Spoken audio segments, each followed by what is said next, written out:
Olá a todas e todos, sejam bem-vindos ao segundo vídeo dessa série sobre nomenclatura de compostos orgânicos. Eu sou o Joaquim, sou professor do Laboratório Didático de Química, o LADQuim, e lotado no Departamento de Química Orgânica do Instituto de Química da Universidade Federal do Rio de Janeiro. Nessa sequência de vídeos, que tem como público-alvo professores de ensino médio e alunos de licenciatura em Química, nós discutiremos a nomenclatura de compostos orgânicos. No primeiro vídeo, discutimos aspectos gerais das regras vigentes publicadas pelo IUPAC em 2014. Neste vídeo, nós discutiremos a nomenclatura de alcanos e cicloalcanos. Mas o que são os alcanos? Alcanos e cicloalcanos são hidrocarbonetos, ou seja, compostos onde só há ligações carbono-hidrogênio e carbono-carbono, sendo que todos os átomos de carbono são saturados, ou seja, só haverá ligações simples carbono-carbono. Os alcanos têm cadeias abertas, enquanto os cicloalcanos têm cadeias cíclicas. Várias fontes bibliográficas não separam os cicloalcanos dos alcanos, já que estes apresentam a mesma característica fundamental dos alcanos, a ausência de ligações múltiplas carbono-carbono. Agora, cuidado com as definições de que esses são compostos formados por carbonos com hibridização sp3, porque hibridização é um termo que só tem sentido na teoria de ligação de valência. Se tratarmos as ligações por outra teoria, isso perde sentido. Afinal, hibridização é um modelo, não uma propriedade experimental, certo? Agora, antes de falarmos da nomenclatura de alcanos e cicloalcanos, vale a pena fazer uma pergunta.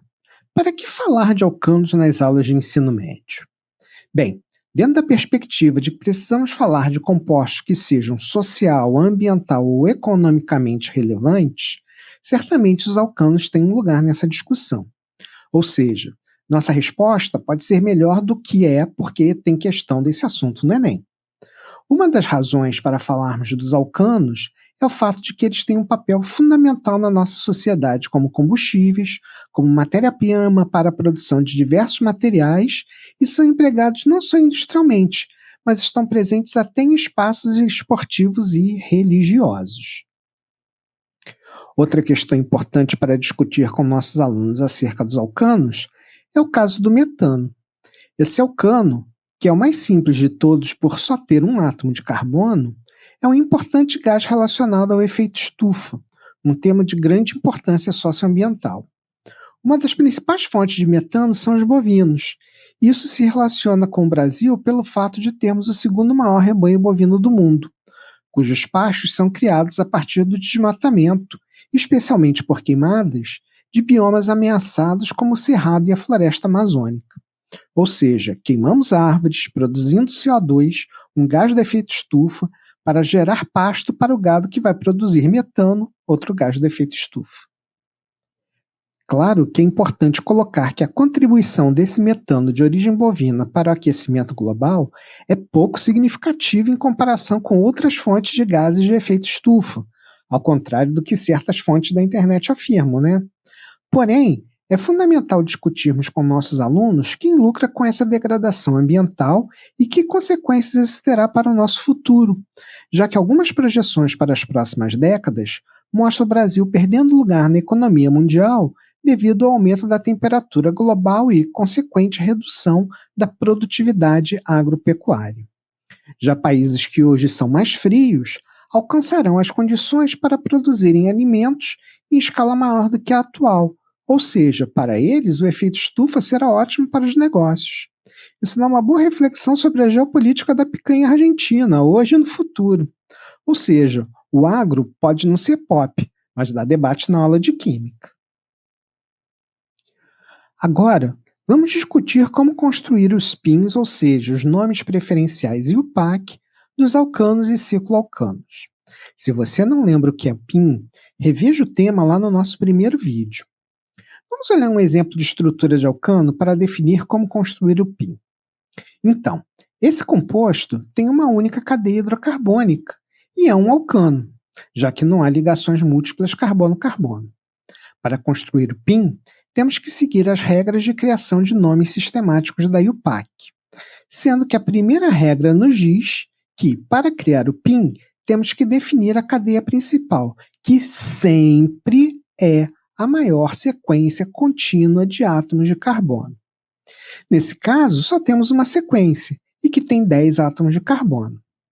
Agora, para construir o PIN, temos que usar um radical que nos indique esse número, e por isso vamos usar o termo deca e agregar o sufixo ano, que representa os alcanos. Então, deca mais ano dá decano. Omitimos um dos ais para não gerar um cacófono. Então, para finalizar, o PIN dessa estrutura é decano. Vamos ver outro exemplo. Nessa estrutura, temos um alcano que apresenta, além da cadeia principal, cadeias laterais ou ramificações. Como fazer para criar o PIN nesse caso? Então, a primeira regra é a mesma: definir a cadeia principal, que é a maior sequência contínua de átomos de carbono. Novamente, podemos ver que ela tem 10 átomos de carbono e, portanto, o nome da cadeia principal também será decano.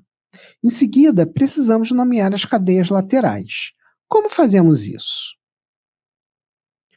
Para nomear as cadeias laterais, também chamadas de ramificações, precisamos determinar o número de átomos de carbono delas. Vejamos alguns exemplos. Nesse primeiro, temos uma cadeia lateral de um átomo de carbono. Lembra? A linha ondulada representa a cadeia principal. Para dar nome a essa cadeia lateral, temos que, primeiro, gerar o nome do hidrocarboneto correspondente a ela. Ora, o hidrocarboneto de um átomo de carbono é o metano, certo? Agora, então, vamos fazer o seguinte: substituímos o sufixo ano pelo sufixo ila. Portanto, o nome dessa cadeia lateral é metila. Vejamos outro exemplo. Temos uma cadeia lateral de 2 átomos de carbono. Então, o hidrocarboneto correspondente é o etano, e a cadeia lateral se chamará etila. Voltando então para aquele alcano ramificado que queríamos nomear, já sabemos que a cadeia principal se chama decano e as cadeias laterais são 2 metilas e uma etila. Agora, temos que arrumar o nome dessas cadeias laterais em ordem alfabética na frente do nome da cadeia principal. Lembrando que o A do final do nome das cadeias laterais precisa ser suprimido nessa etapa. Então, temos etil, metil, metil, decano. Como temos 2 metilas, vamos usar o termo dimetil para representar ambas no PIN. Se fossem 3, seria trimetil e assim por diante. O que está faltando? Preciso saber em quais átomos de carbono da cadeia principal cada ramificação está ligada. Então, precisamos numerar a cadeia principal, sempre iniciando da extremidade que levar a maior quantidade de cadeias laterais, recebendo a menor numeração possível. Vejamos as duas opções que temos de numeração para essa cadeia principal. Em uma delas, teremos as metilas na posição 4 e a etila na posição 5, enquanto que na outra opção, a etila receberá o número 6 e as duas metilas 7. Portanto, na primeira opção, atribuímos menores números às cadeias laterais, e por isso essa será a numeração correta. Portanto, o PIN desse hidrocarboneto será 5-etil 4,4-dimetil decano. Vamos olhar outro exemplo. Nesse caso, temos novamente uma cadeia principal e 2 cadeias laterais. A cadeia principal, a maior sequência contínua de átomos de carbono, tem quantos átomos de carbono? Isso mesmo, 11. Então, o nome da cadeia principal será 1-decano. E as cadeias laterais? Bem, ambas têm 3 átomos de carbono, mas as posições pelas quais se ligam à cadeia principal são diferentes. Aí vocês devem estar pensando, é só chamar uma de isopropil no nome. Só que não. Não, Então, como se chamam essas cadeias laterais? Vamos voltar à forma de construção dos nomes das ramificações. A primeira coisa é dar o nome do hidrocarboneto correspondente, que em ambos os casos será propano. Agora, esse nome será transformado de formas diferentes para cada cadeia lateral. Na da esquerda, vemos que a cadeia lateral se liga à principal por um de seus carbonos terminais, certo? Então, nesse caso, faremos como antes e substituiremos o sufixo ano por ila. Então, essa cadeia lateral se chama propila. Já a da direita se liga à cadeia principal por um carbono que não é terminal. Nesse caso, temos que fazer o seguinte: vamos numerar a cadeia lateral partindo da extremidade que der o menor número possível ao carbono que se liga à cadeia principal. Nesse caso, esse carbono só poderá receber o número 2, concorda? Então, agora vamos lá modificar o nome do hidrocarboneto para gerar o nome da cadeia lateral. Vamos retirar apenas a letra O do final, colocar um hífen, adicionar o número do carbono da cadeia lateral que se liga à cadeia principal, outro hífen e agora sim o sufixo ila. Então, essa cadeia lateral se chama propan-2-ila. Para construir o PIN, obrigatoriamente teremos que construir o nome da cadeia lateral dessa forma. Não podemos usar termos como isopropila, sec-butila ou neopentila na construção de PINs. Voltando então no composto que estávamos discutindo, ele é um decano que tem uma propila no carbono 4 e uma propan-2-ila no carbono 7. Portanto, o PIN será 7 propan-2-il, 4 propil, 1 decano. Repare que, como o nome da cadeia lateral tem um número embutido, todo ele precisa vir entre parênteses, para que não haja confusão entre numeração de cadeia principal e de cadeia lateral. Vamos olhar os nomes de algumas cadeias laterais bem comuns? A primeira delas é a terc-butila. Ué, mas terc-butila pode isopropila não? Pois é, a IUPAC definiu que a terc-butila teria seu nome retido, e por isso ele pode ser utilizado em PINs. Outra cadeia lateral importante é aquela derivada do benzeno, e se chama fenila. Não confunda com a cadeia lateral derivada do tolueno, que é a benzila, desde que a ligação com a cadeia principal se dê pelo carbono da metila do tolueno. Se a ligação com a cadeia principal for feita por um dos carbonos do anel aromático, então a cadeia se chamará metilfenila, sendo que o carbono que se liga à cadeia principal deve ser numerado como carbono 1. Aí, precisaremos incorporar no termo metilfenila a posição da metila. Nesse caso aqui, será 2-metilfenila. Ah, posso usar tolil ou toluil? Não. Para o PIN, não pode não. Cadeias laterais derivadas de cicloalcanos têm seus nomes construídos da mesma forma que no caso da metila e etila. Substituímos o sufixo ano do nome do hidrocarboneto pelo sufixo ila. E, de novo, o carbono que se liga à cadeia principal será o carbono 1. Por fim, temos as cadeias derivadas do naftaleno. E o nome é construído da mesma forma que usamos na propan-2-ila. Substituímos o O do final de naftaleno por um hífen, colocamos a posição do naftaleno que se liga à cadeia principal, outro hífen e, por fim, o termo ila. Os naftalenos têm numeração própria, e sempre o carbono 1 é vizinho à junção de anel. Por isso, no caso dessa imagem, temos que o carbono que se liga à cadeia principal é o carbono 2, e o nome fica então naftalen 2-ila. Nada de beta-naftila, certo? E no caso de cicloalcanos? Ora, faremos tudo igualzinho, só colocando o termo ciclo no início do nome da cadeia principal. Outra questão importante na hora de nomear hidrocarbonetos que tenham cadeias cíclicas e abertas é que a IUPAC definiu que sempre a cadeia cíclica tem maior prioridade que a aberta, não importando quantos átomos de carbono elas tenham. Cuidado com isso. Vamos ver alguns exemplos? Aqui temos dois cicloalcanos.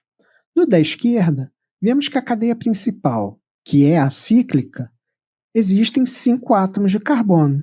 Portanto, trata-se de um ciclopentano. Ele tem ligado a ele duas cadeias laterais, uma metila e uma etila. Agora, temos que numerar a cadeia principal de forma a dar a menor numeração para a maior quantidade de ramificações. Neste caso, se o carbono onde está a metila for o 1, o da etila é o 3, e vice-versa. Ou seja, nas duas possibilidades, teremos uma cadeia lateral na posição 1 e uma na posição 3. Nessa situação, devemos optar então pela numeração que dê o menor número para a cadeia lateral que aparece primeiro no PIN. Então, o nome desse composto será 1-etil, 3-metil ciclopentano. Preciso colocar 1? Preciso. Só não colocamos o número 1 se o único substituinte que receba numeração for o ligado ao carbono 1. Caso contrário, sempre que outras numerações da cadeia principal forem inseridas no PIN, temos que colocar o número 1. Já na estrutura da direita, a cadeia principal tem 6 átomos de carbono e trata-se, portanto, de um ciclo hexano. Lembre-se que, na língua portuguesa, em palavras compostas, separamos vogal de H com hífen. O mesmo ocorre quando juntamos duas vogais iguais. E a essa cadeia, temos uma etila e duas metilas ligadas. Qual será o PIN? Isso mesmo, 3-etil, 1,1-dimetil, ciclo hexano. Nesse caso, obrigatoriamente, o carbono 1 tem que ser aquele onde as metilas estão ligadas, porque assim darei o menor número, que é o 1, para uma maior quantidade de ramificações, 2. Vamos fazer um exercício? Quais os pins desses compostos? O da esquerda é simples. Temos como cadeia principal o ciclo hexano e a cadeia lateral é octan 4-ila, certo? Isso porque ela é oriunda do octano. E como se liga a cadeia principal por um carbono não terminal, temos que numerar a cadeia de forma a dar o menor número para o carbono que se liga à cadeia principal, que no caso é o 4, e depois substituir o O do final de octano por 4-ila. Então, o PIN será octan 4-il, ciclo hexano. E a da direita? Bem, ela tem tudo que a anterior tinha, e mais uma cadeia térquico-butila ligada à cadeia principal. Como os dois carbonos com substituintes são o 1 e o 2, vamos definir como carbono 1 o que está ligado à ramificação que aparece primeiro no nome, que é a térquico-butila. Então, o PIN será 1-térquico-butil, 2-octan 4-il, ciclo hexano. Para terminar, construa o PIN para essa estrutura que está aí na tela. Pause o vídeo e tente. Então, o PIN é 8,11 de etil, 2,3,3 trimetil, 6 propan-2-il, hexadecano. E aí, conseguiu fazer? Se você não chegou a esse mesmo nome, tente analisá-lo e entender por que o seu deu diferente. Se precisar, reveja o vídeo e tente de novo. É isso aí, pessoal. Obrigado por nos assistirem. Na descrição do vídeo, deixei uma listagem com as fontes das imagens utilizadas nesse vídeo. No próximo, discutiremos a construção dos pins de alcenos e alcinos. Ah, Não deixe de curtir o vídeo e conhecer as páginas do Ladkin no Facebook e no Instagram. Os links estão na descrição desse vídeo. Até a próxima!